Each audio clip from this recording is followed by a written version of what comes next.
nos acompañan hoy aquí en el Día Europeo de la Cultura Judía.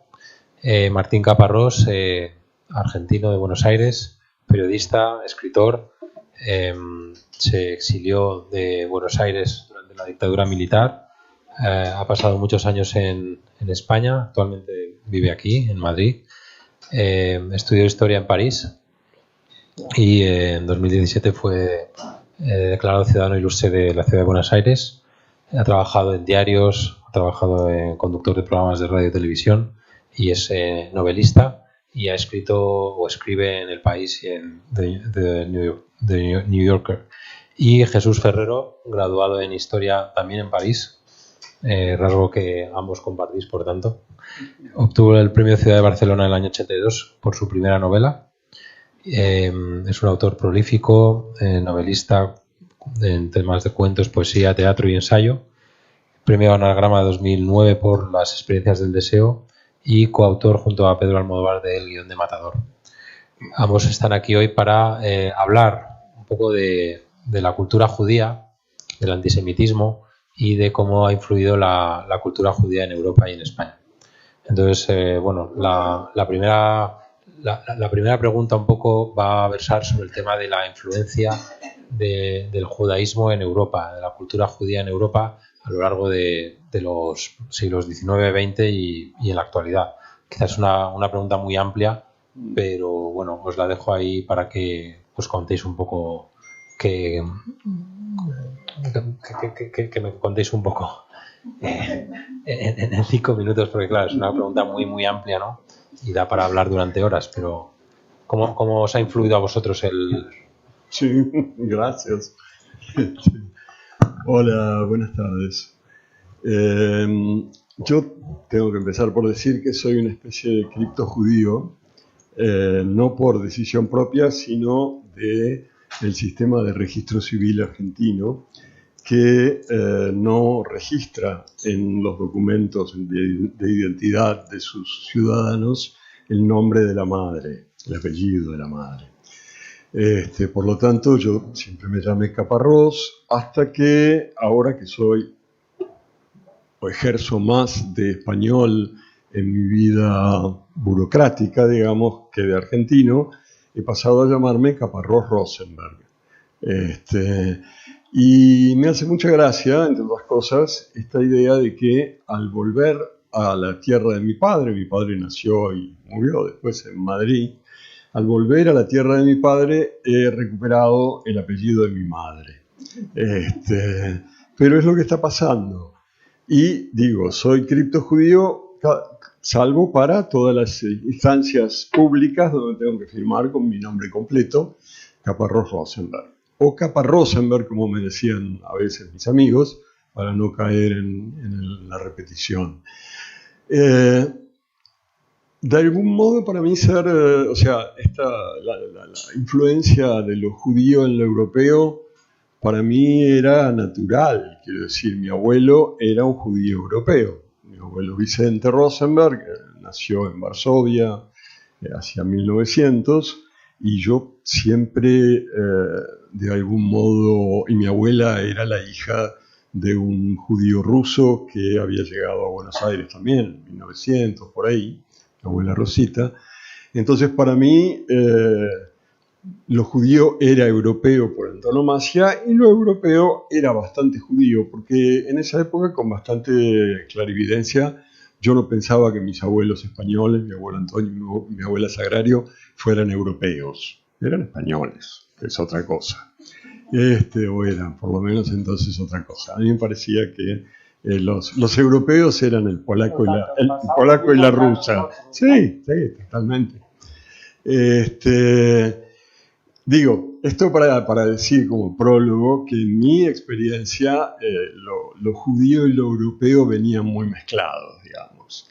Y después era casi como un juego descubrir dentro de ciertas tradiciones europeas el rastro judío. Quiero decir, no sé, enterarse de que Marx era de origen judío, o de que Einstein era de origen judío, o no sé, tantos como los hubo, era más bien una especie de picardía, ¿no? De decir, son como yo, son judíos, pero no ejercen de tales, digamos, sino que uno los conoce por otras cosas.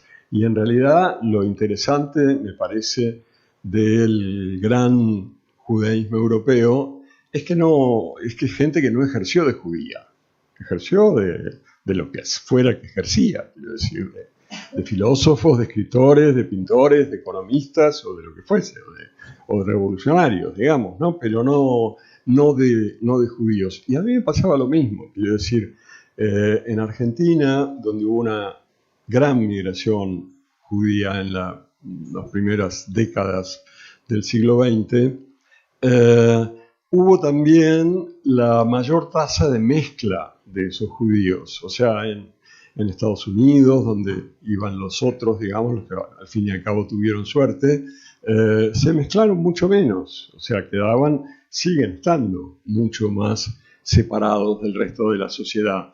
Y en otros lugares de América Latina también se mezclaron muy poco. En cambio, en Argentina los judíos se mezclaron, como se mezclaron todos, o sea, no por nada en particular, también se mezclaron los italianos y los sirios y los españoles, por supuesto, y así sucesivamente.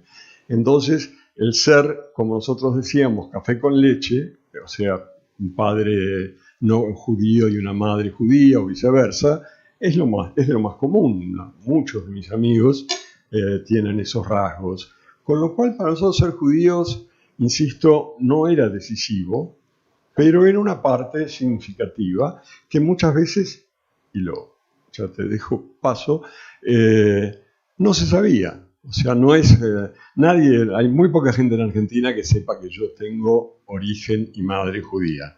Y sin embargo, para mí es importante, después si quieren les cuento un poco más de por qué, pero quiero decir, me interesa el judaísmo y sus aportes a la cultura tanto más en la medida en que no se manifiestan como tal, como judíos, sino en que forman parte, digamos.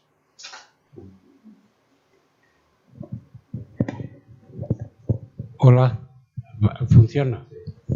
Bueno, pues yo soy gentil, no tengo ascendencia judía, No quítalo. aunque mi apellido es sefardita, como lo consulté hace mucho tiempo, por lo tanto podría pedir la nacionalidad española en cualquier momento. Bueno, la verdad es que yo no recuerdo haber sentido nunca ninguna especie de aversión hacia el pueblo judío, y si la tuve fue por expresiones y costumbres heredadas y que uno las lleva encima sin darse cuenta. Más tarde, cuando llegué a la edad adulta, me ocurrió una cosa, que en todas las grandes ciudades en las que he vivido un cierto tiempo, en Barcelona, en París y en Madrid, me encontraba con judíos. Y en Madrid y en París tuve una relación muy íntima con los judíos porque hice de recadero de un joyero de la Avenida Mossac, el barrio de los ricos, cerca de Trocadero. Entonces él me colocaba en una cartera vieja joyas y yo tenía que ir a la Guy de Rossier y calles colindantes a visitar a todos los pequeños orfebres que había allí, y yo iba vestido como de hippie, casi de pordiosero, porque no podía poner en peligro lo que llevaba en la cartera. Y la verdad es que para mí fue asombroso, porque me di cuenta que los orfebres judíos de las leyendas y tal existían y estaban en París, pero que había muchos. Yo visitaba como a 20. Recuerdo que todos vivían en casas más bien pequeñas, eran gente muy amable, y el tallercito era ínfimo, era 1 metro, 2 metros cuadrados estaban allá. Y luego en Barcelona me ocurrió algo parecido, y también en Madrid, pero lo cierto es que yo no buscaba a los judíos, me salían al paso, ¿no? Pero no porque me llamo Jesús, sino por eso. Porque me salían al encuentro y hablaban conmigo sin conocer mi nombre o conociendo muy poco de mí. Y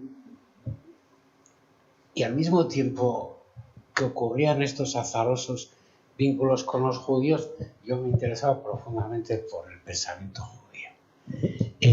De hecho, me despidieron de un periódico hace algún tiempo porque mi última columna trataba del pensamiento judío después del Holocausto, era muy duro y el periódico no quería publicar eso.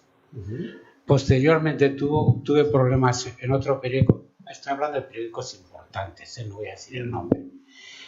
También tuve problemas porque había hecho un viaje a Jerusalén y escribí un artículo en el que eran visiones de Jerusalén, donde hablaba de todas las religiones que convergían en Jerusalén, y me dijeron: no te podemos publicar este artículo porque tienes que hablar de la flotilla de la libertad, porque tienes que hablar de la flotilla de la libertad. Si se oye fatal decirlo, porque ¿os acordáis de aquella flotilla donde había entre la tripulación más de un sospechoso? Pues yo tenía que hablar de ese día. Oye, que estoy hablando de Jerusalén y de lo que significa Jerusalén. Bueno, quiero decir que muchas veces no es cómodo tomar determinadas actitudes, ni en España ni en cualquier otro país exactamente igual. Bueno, a mí lo que me ha parecido de la filosofía judía es la única que me ha iluminado. Filósofos clásicos judíos, Spinoza es el filósofo que más me ha iluminado y cuya idea de Dios es la que más me ha convencido. Pero después, los filósofos que vienen después del Holocausto, como Levinas y Buber, son personas que no te abren el corazón, te abren la mente y te enseñan a ver la humanidad de otra manera. Por cierto, son dos filósofos profundamente humanistas, a pesar de ser los dos heideggerianos, y que para mí han sido fuente de viva luz. Por cierto, a Levinas no lo había leído, lo leí tardíamente, pero acabé leyendo su libro El humanismo del otro hombre, que es donde habla del rostro, de la importancia del rostro, de la importancia de la confrontación con el otro, gracias a Esther Ben-Dahan, que es la directora de esta institución. Muchas gracias.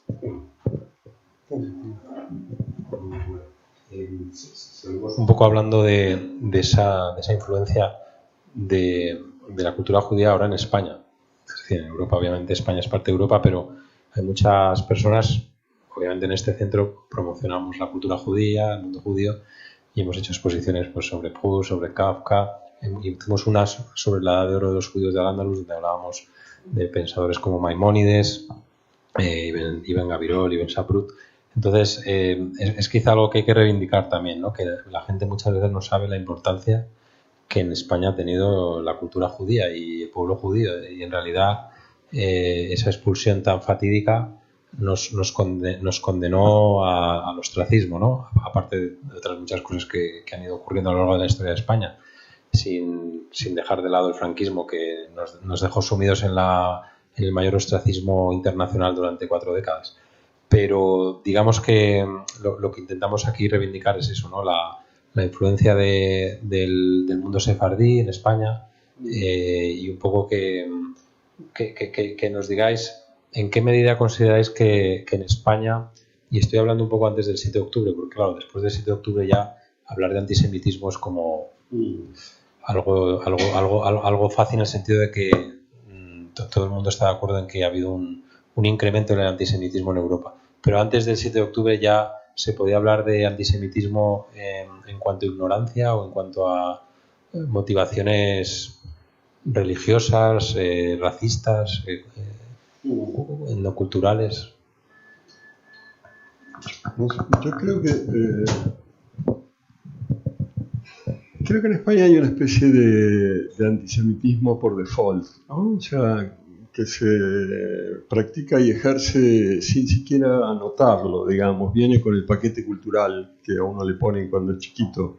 Y hace un rato comentábamos antes de subir o de bajar aquí con Jesús, por ejemplo, la palabra juliada, que sigue diciéndose para calificar algo incalificable, o la referencia en el diccionario de la Real Academia a judío como insulto, que está ahí y lo dice la Real Academia Española en el año 2024, ¿no?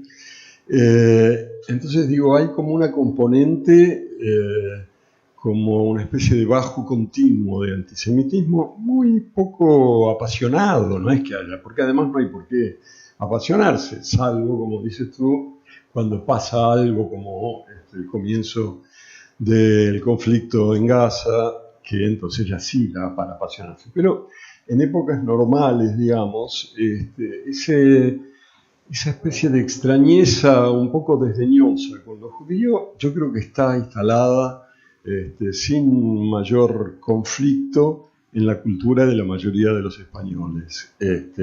Supongo que es lógico que allí esté después de 500 años de ir infiltrándola, ¿no? 500 para ser generosos, porque nada dice que antes de 1492 no hubiera en España antisemitismo, más bien sucedía lo contrario. Yo, qué sé yo, a mí me sorprendía cuando yo vine la primera vez a España, a fines de los 70, principios de los 80, por ahí, y por supuesto tenía, como les decía antes, muchos de mis amigos que se habían tenido que ir de la Argentina eran un poco judíos como yo, o más, o menos, o qué sé yo, y muchas veces comentábamos que qué raros eran los pocos judíos españoles que encontrábamos, porque se sentían como intensamente judíos, o sea, era algo para ellos muy constitutivo, muy decisivo, cosa que para nosotros era, como les decía antes, una parte. Es raro eso, a mí siempre eso me sorprende, porque ¿qué es en ese sentido ser judío, por decirlo de una manera extraña?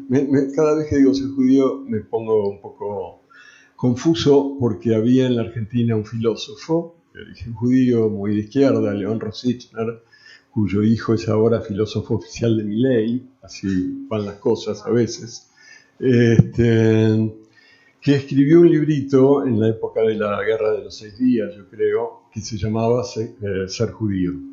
Y mi padre, que era muy amigo suyo y que era psicoanalista y también un poco filósofo y esas cosas, estaba escribiendo un libro para contestarle que se llamaba Ser hombre.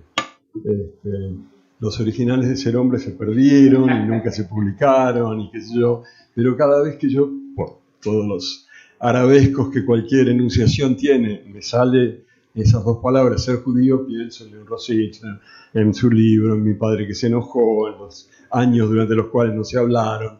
Y digo, ser judío, que es algo muy extraño, porque yo nunca digo, yo podría decir por el mismo precio, o podría pensar sobre mi ser católico. Digo, yo soy finalmente tan judío como católico. Mi madre es de origen judío, mi padre es de origen católico. Ninguno de los dos ejerció nunca nada que tuviera que ver con ninguna religión. Mis abuelos muy poquito, o sea que tampoco. Y sin embargo, allí donde no digo soy católico, a veces digo soy judío o soy algo judío o algo así. Lo cual, para empezar, me hace bastante evidente que el judaísmo en este caso no es una religión, pero tampoco es una nacionalidad ni nada por el estilo. No es realmente una cultura, en la medida en que yo sé poco también de la... Uy, llaman de Jerusalén aquí para decir que me cayó la boca. Perdón, con este texto, no es una cultura realmente, pero... Digo, no es una cultura realmente en la medida en que yo tampoco, qué sé yo, tampoco cumplo ni con los ritos del judaísmo ni cosas por el estilo. Y sin embargo, de algún modo, sigo sintiéndome cerca de toda esta tradición, ¿qué es lo que es? Me gustaría saberlo, me lo he preguntado muchas veces y no consigo contestármelo, ¿no? Pero hay algo ahí que hace que sea más fuerte, una pertenencia más fuerte que las pertenencias clásicas, y quizás esto tenga que ver con que no ha habido pertenencia clásica durante mucho tiempo. Quiero decir, la pertenencia clásica es o claramente religiosa, cosa que, bueno, ya hace muchas décadas o siglos que muchos judíos dejaron de lado como forma de ser judío, dejaron de lado la religión y siguieron sintiéndose judíos más allá de la religión, y sobre todo lo que no existe, gracias a Dios, es la pertenencia a un Estado, ¿no? Digo, si hay una singularidad absoluta que a mí siempre me dio mucho orgullo en lo judío, es que conseguimos, digo yo, Aramos dijo el mosquito, conseguimos sobrevivir, qué sé yo, 15 o 20 siglos sin Estado. No hay muchas otras tradiciones o culturas, o como quiera que eso se llame, que hayan vivido tanto tiempo sin Estado. Y gracias a haber vivido sin Estado, conseguimos ser, quizás, en ciertas cosas, mejores que otros. Quiero decir, no tenemos esos cargos de conciencia que los Estados tienen. No hemos hecho lo que hizo el Estado inglés, el Estado francés, el Estado alemán, el Estado español, el Estado argentino, y así sucesivamente, que todos tienen manchas de sangre espantosas. Nosotros no teníamos Estado y por lo tanto estuvimos exentos de eso. Un día cometimos el error muy comprensible después del Holocausto y después de todo ese desastre de pensar que teníamos que tener un Estado, y ahí se fue todo el carajo y hacemos las cosas que hacemos. Pero bueno. Bueno, me oís, ¿verdad? Vamos a ver. Yo creo que el antisemitismo en los países católicos y protestantes es una evidencia. El antropólogo francés Emmanuel Todd refiere que el protestantismo sajón fue profundamente antisemita y racista, y que justamente porque ahora tanto el protestantismo como el catolicismo están en franca decadencia, también están desapareciendo a rasgos racistas que iban completamente vinculados al discurso religioso. Cualquier individuo de procedencia católica, como es mi caso, si se ha acercado a los 4 evangelios, yo frecuento la Biblia con placer, incluidos el Nuevo Testamento, y se observa que son textos claramente antisemitas. Entonces ahí ya está la prueba. Al parecer los evangelios no eran en absoluto antisemitas y más bien colocaban como enemigo a Roma. Pero con Constantino hubo una modificación que es la que padecimos, que era una modificación donde los culpables eran los judíos y no los romanos. Entonces ahí ya tienes el caldo de cultivo ideal. En el caso de España, más agravado porque tuve que hacer de frontera con el Islam, y eso la convirtió en un país fundamentalista. ¿Por qué? Porque con el enemigo también padeces una relación de mímesis. Decía el antropólogo Girard, al enemigo se le imita igual que al amigo, exactamente igual. Entonces, hubo una imitación de fundamentalismos y esa un poco nos cayó encima. Yo no soy partidario de hacer a los pueblos culpables de horrores absolutos, y tampoco soy partidario de interpretar el pasado con la moral del presente, porque mis profesores de historia me dijeron que eso era un gravísimo anacronismo y lo sigo creyendo. Pero ahora no hacemos otra cosa que juzgar el pasado con la moral del presente. Entonces, claro que el pasado nos parece atroz, y el de España es especialmente atroz, pero quiero decir, solamente no a favor de España, sino colocando las cosas en su sitio, que la expulsión de España, fue una de las últimas en Europa. Antes había ocurrido en cantidad de países europeos, incluido en Cataluña, que hicieron una racia espantosa en el año 1300 y pico, donde los judíos desaparecieron de Barcelona para siempre, jamás. dejaron el CAL completamente vacío de judíos. Entonces, esto en España se fue limando. En mi infancia sí todavía se decían palabras como judiada, barrabasada y tal, que ya indican muchas cosas, pero eran ya costumbres heredadas, no había un verdadero sentimiento verdaderamente antisemita, como lo pude haber en épocas donde el catolicismo era un fundamentalismo. ¿Por qué? Porque ya lo encontraban en los evangelios, y eso es así. Buscar otras razones son inútiles, porque ya las tienes ahí en el texto sagrado que va a seguir una colectividad, lo dice, que son quienes mataron a Jesucristo. En los 4 evangelios aparece clarísimamente que es el sacerdocio judío, que son más malos, o sea, aparecen más malos que... Entonces, claro, digamos que en la España que yo he conocido y en la Francia también, yo veía que el antisemitismo existía, pero era muy difuso. Y que además solo se percibía en algunos momentos. Cuando había problemas en Israel, entonces sí.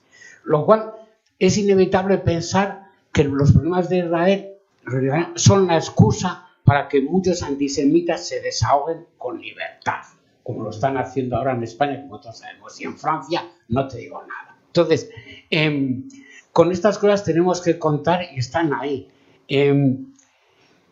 Respecto al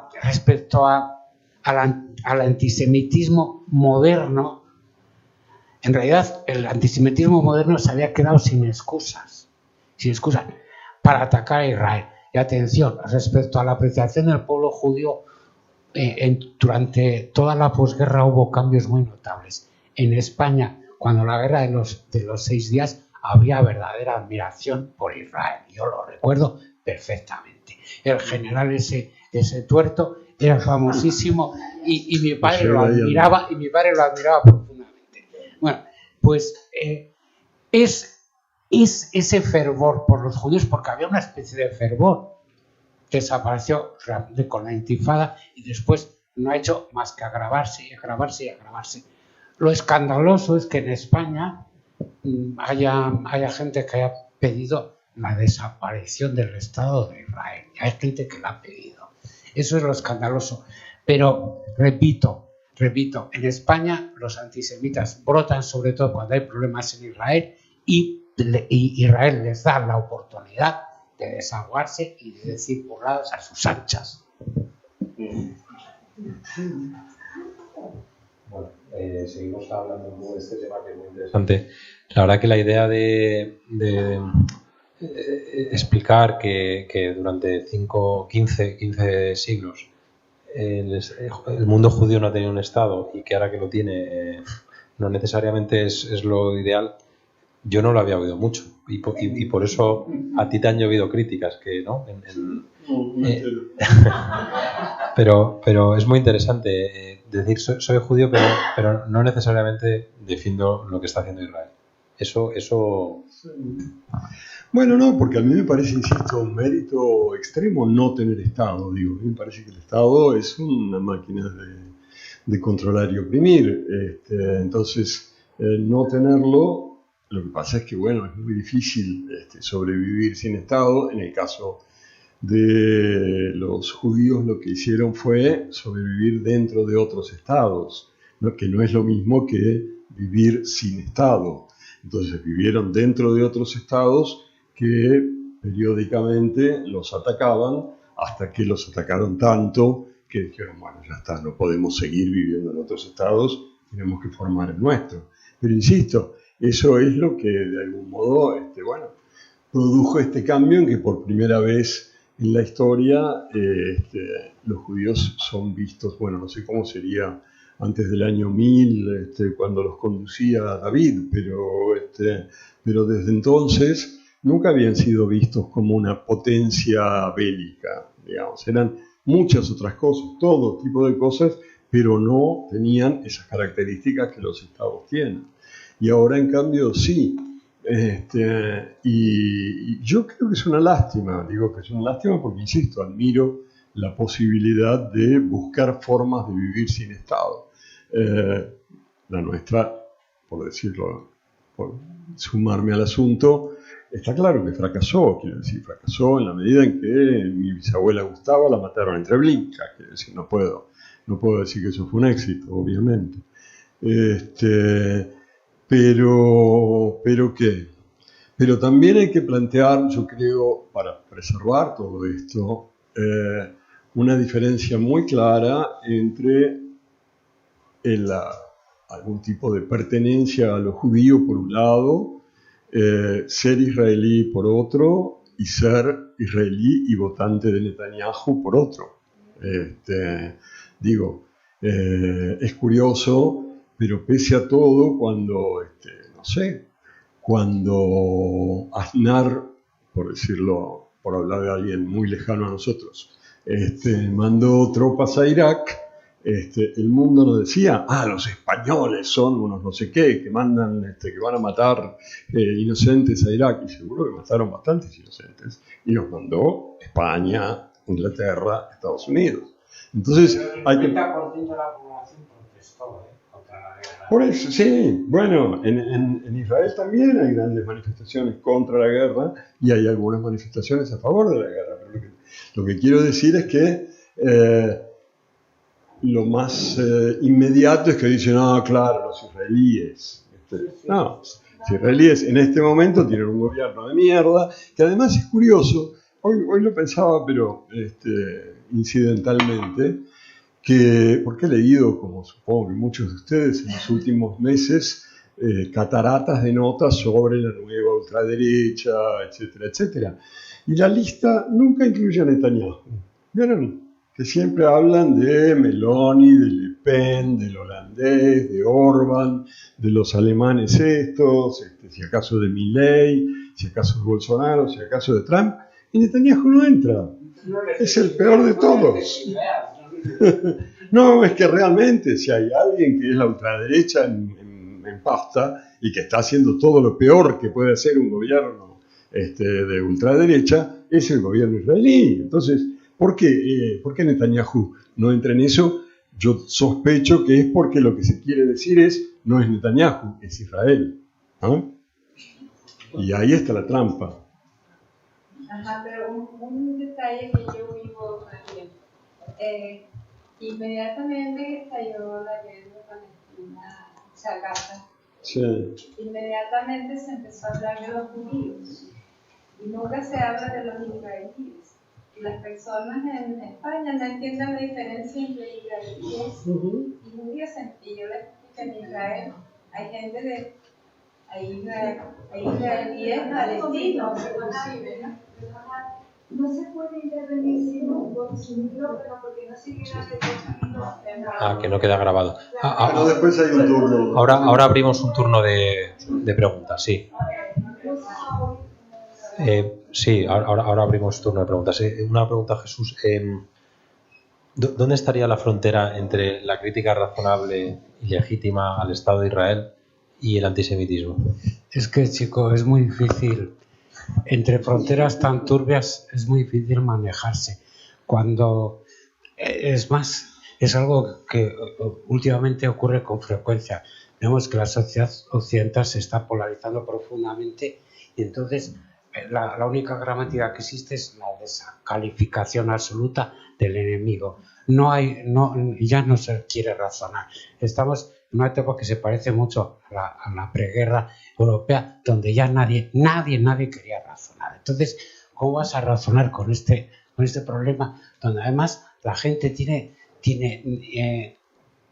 en la cabeza, incrustada en la cabeza, y cantidad de ideas recibidas que son auténticos despropósitos. Entonces, es que es increíblemente difícil. Luego, te parece atroz lo que están haciendo, pero es que, por otra parte, la negativa absoluta de los árabes a reconocer el Estado de Israel, el derecho a la existencia, y luego dices tú, sí, se creó el Estado de Israel y fue una pena. Es verdad, porque los judíos eran un pueblo sin Estado que solo los hacía especialmente interesantes. Atención, sin Estado sí, pero colaborando muy activamente en diferentes estados, en filosofía, en literatura, Cervantes, Rojas. O sea, nada más tienes que ir al Siglo de Oro español para ver a dos judíos que son los mejores escritores en español, Rojas y Cervantes, y los dos de ascendencia judía. Entonces, bueno, esto también crea cierta envidia entre los necios, ¿sabes? La cantidad de talentos judíos que se han desplegado por el mundo también crea como cierto malestar en la gente que no sabe convivir con el otro. Verás, yo soy incapaz de ser razonable en ese problema. Es que es dificilísimo, realmente, es dificilísimo. Sería para hablarlo toda una noche y no llegar a ninguna conclusión razonable, ¿no? El problema es que es Occidente el que crea Israel. Quiero decir que Europa es la culpable de la aparición de ese Estado. Y todos sabemos por qué, aunque por lo visto se empezaba ya a fraguar desde finales del 19, ¿verdad? Con los sionistas que regresaban a Israel. Pero se hizo muy violento tras la Segunda Guerra Mundial, claro. Es que para Europa fue la mayor tragedia. Tener que enfrentarse a ese mal tan absoluto, tener que asimilarlo, tener que ver que eso ha surgido de tu propia cultura, es algo muy fuerte y que ha traído, yo creo que parte de la crisis del mundo occidental parte de ese momento, de esa atrocidad realmente. Bueno, y con todas estas atrocidades, con toda esta industrialización absoluta del mal, ¿qué haces? ¿Cómo razonas ahí? Pues tienes que ir muy despacio, joder. Hay algo que me resonó en lo que estabas diciendo, que es esta cosa del talento, el talento judío, por decirlo de alguna manera, que a mí siempre me llamó la atención, digamos, porque estaba recordando, cuando yo era chico, tenía 8, 9, 10 años, mis mejores amigos en la escuela, que era una escuela pública de Buenos Aires, o sea, de un barrio de Buenos Aires, donde había, qué sé yo, quizás un 20, 30% de chicos que tenían alguna raigambre judía. Mis mejores amigos eran después me daba cuenta, porque no necesariamente tenían apellidos judíos, eran de origen judío. Y me parecía más guay, se diría hoy aquí. Más, qué sé yo, algo. Y así después muchas otras veces, muchas otras situaciones. Y hay algo que es cierto, que puede sobrevivir, digamos, de esa tontería del pueblo elegido, que es esta idea de creerse más inteligentes que otros, ¿no? Es cierto que si uno se pone a tratar de sostener esa hipótesis, no es difícil, porque sobre una cantidad de base bastante pequeña, la proporción de personas que se han destacado en muchas ciencias, artes y demás, es bastante extraordinaria. Pero al mismo tiempo no hay ninguna buena razón para sostener que esto sea cierto, digamos. No hay posibilidades de tener como argumentos genéticos ni argumentos culturales. Se suele citar mucho entre los judíos la educación en el Talmud, la educación dialéctica en el Talmud, que eso puede despertar las cabezas, digo yo. Yo dudo mucho, qué sé yo, de que Lenin de que Trotsky haya dedicado mucho tiempo al Talmud, sin embargo, bueno, hizo el lío que hizo, ¿no? Digo, no consigo ver ni genética ni culturalmente razones para esta supuesta, supuesto suplemento de inteligencia que se supone que el pueblo judío podría tener. Al mismo tiempo no consigo desecharlo porque se me ocurren demasiados ejemplos y tengo un problema con eso, O sea, el otro día estaba escribiendo una cosa sobre religiones. Es muy fuerte pensar que En este momento en el mundo hay 2.500 más o menos millones de católicos o de cristianos de todo tipo. Hay 1.300.000, 1.400.000 millones de musulmanes, 1.300.000, 1.400 millones de musulmanes.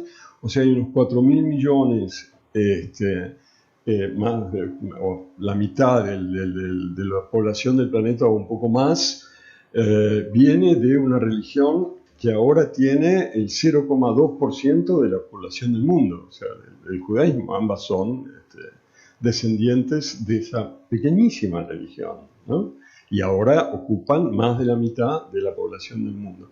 Es raro, hay algo raro, pero bueno, no quiero ponerme estúpidamente místico y recaer en variantes conversacionales del pueblo elegido. No, Martín, lo que sí ha podido traer muchos problemas es algo que acabas de nombrar, lo del pueblo elegido. Digo porque curiosamente los judíos fueron expulsados de España en una época en que los españoles empezaron a crecer importantes, ¿no? Así que digamos que como que eran el pueblo elegido ellos y no los hebreos, para nada. Y curiosamente con el nazismo, que fue la mayor persecución jamás hecha contra el pueblo de Israel, pues era un momento en que los alemanes se creían Sí. o sea, el pueblo de los pueblos, ¿no? Entonces digamos que si el problema de las religiones del libro es que todas tienen el mismo Dios, pero ninguna lo reconoce y luego todos se creen los elegidos por Dios. Entonces esta disputa que ha sido terrible durante toda la historia, el problema es que promete durar bastante. Bueno, muy interesante. Mucha reflexión muy profunda. El público querrá intervenir, así que abrimos el turno a algunas preguntas. Muchas preguntas. Pasando la palabra. Antes había intervenido. Vamos a empezar, si te parece.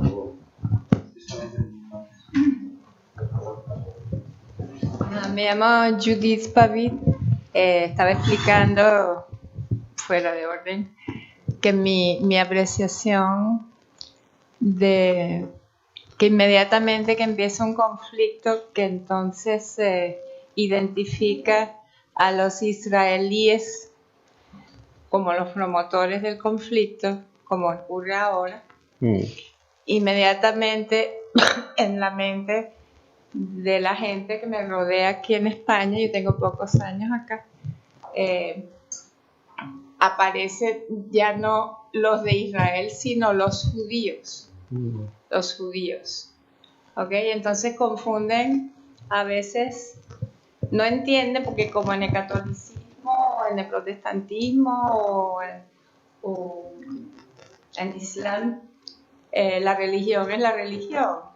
Pero a lo mejor es una confusión que pueda tener yo también. No necesariamente el judaísmo es siempre una religión, ¿ok? Justamente por la historia que ha atravesado el pueblo judío. Esas confusiones de las que hablas son recientes. Porque, por ejemplo, Bruce en la Genesis llama siempre a los judíos israelitas. Israelita o el pueblo hebreo, pero nunca los llaman judíos. Pero hoy en día aquí en España se acostumbra mucho y creo que es que se brinca un resorte que me me dijeron que los judíos mataron a Cristo. En eso tienes razón, quiero decir que claro que lo primero que piensa uno de esos españoles que has conocido es los judíos, para nada los israelitas, ni los sionistas, ni los ciudadanos de Israel. Piensa en el judío ancestral, ¿sabes? En ese que lleva en la cabeza. Y un segundo comentario rapidito respecto a lo que estábamos comentando ahora del por qué es que hay el milagro de que hay tantos judíos famosos por su inteligencia o por lo que han producido, por su filosofía, etcétera, etcétera. Hasta donde yo he estudiado y hasta donde me han explicado, o sea, el pueblo judío en toda Europa, por ejemplo, estuvo siempre marginado y se desarrolló mucho la costumbre en la familia judía de promover el estudio y de promover el trabajo y de promover la profundización, que no todo el éxito de los grandes intelectuales solamente porque son más inteligentes. Y eso ocurre mucho en la familia judía. Justamente la marginación que querían tener con el pueblo judío resultó que se produjeron muchas mentes brillantes a la larga. Aquí.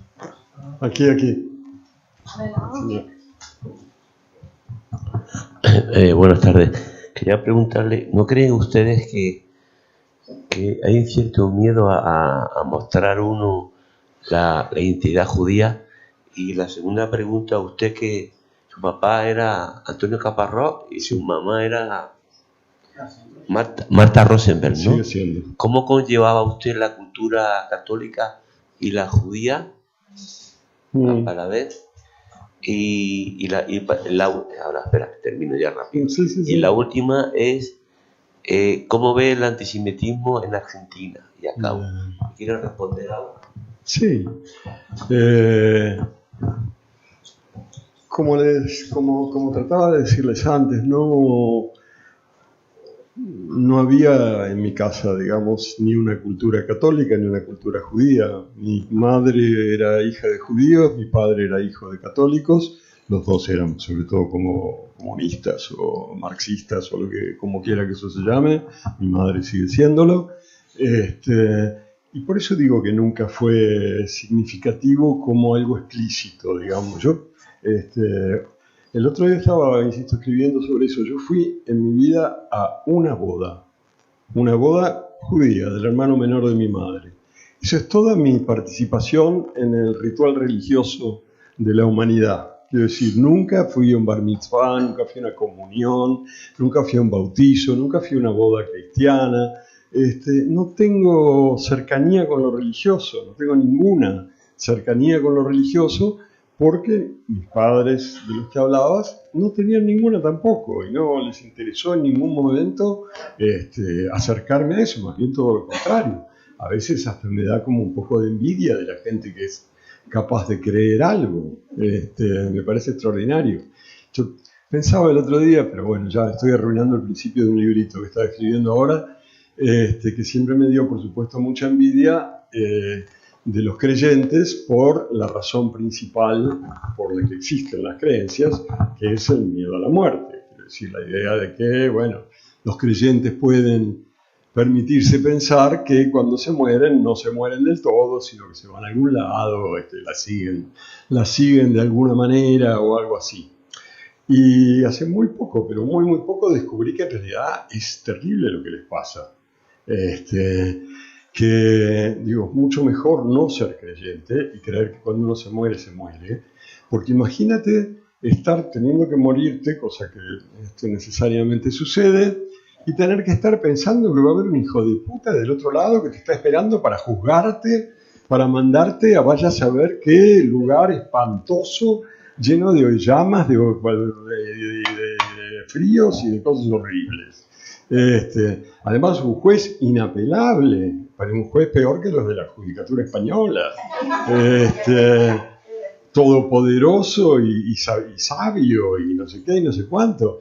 Digo, no, yo decía, si uno se pone nervioso cuando se va a subir al avión de Miami porque tiene miedo a lo que le pueden decir en migraciones, imagínate cómo te pondrías si te estás por morir y vas a tener que llevarte por delante, o sea, sentarte delante de un gran hijo de puta, sí. Así que he descubierto que me hicieron un favor. Yo pensaba que me habían arruinado un poco las cosas, pero he descubierto que me hicieron un favor al alejarme de cualquier posibilidad de la creencia, y por eso digo, no tengo relación ni con lo católico ni con lo judío en términos religiosos. Sí, mucho, creo, en términos culturales y de orgullo de formar parte de una tradición, o de dos tradiciones, o de lo que sea, ¿no?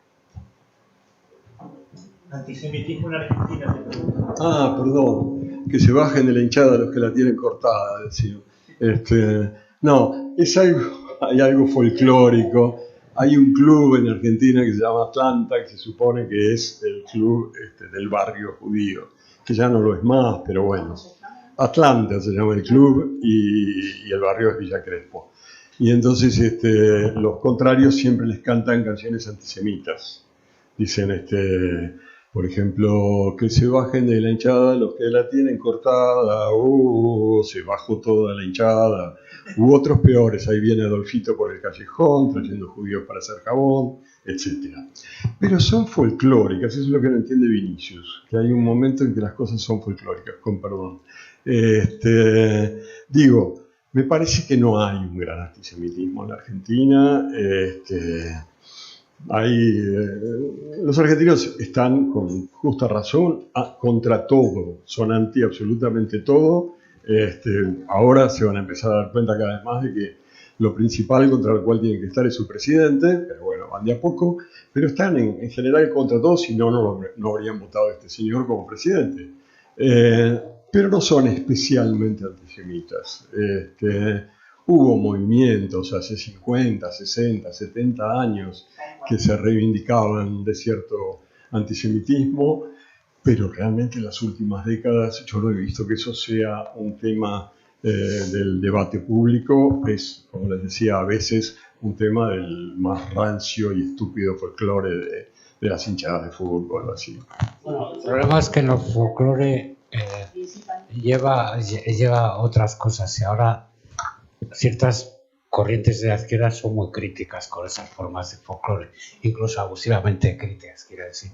Ahora, yo quería contestar a la pregunta que ha hecho este señor de cómo funcionan los matrimonios mixtos entre católicos y judíos, por ejemplo. Yo he conocido unos cuantos y es muy variada la opción. Los hay que optan por privilegiar completamente el judaísmo, hay que prefieren privilegiar su parte católica. Dentro de las 13 Rosas había una de las Rosas era hija de un judío francés que empezó teniendo negocios en San Sebastián y de una católica. Y entonces el matrimonio llegó al siguiente pacto: los hijos serán judíos, las hijas serán católicas. Y por eso la Rosa en cuestión, que se llamaba Blanca, esta mujer que sabía tocar muy bien el piano y era una gran lectora, esta mujer fue católica, pero además católica de verdad, nada de él, se confesó y todo antes de que la ejecutaran. Entonces, Salinger era también hijo de una católica y un judío, y lo llevó muy mal, siempre vivió desgarrado. Es decir, hay tantos casos como matrimonios, creo. Bueno, hemos rebasado ya la hora y sé que hay muchas preguntas, pero tenemos que cortar aquí. Martín y Jesús, ha sido realmente un lujo teneros aquí. Es una charla tremendamente interesante acerca de la identidad judía y os agradecemos mucho vuestra disponibilidad, vuestro tiempo y el cariño que le tenéis al Centro Sefarad. Y bueno, pues intentamos daroslo de vuelta. Así que muchas gracias.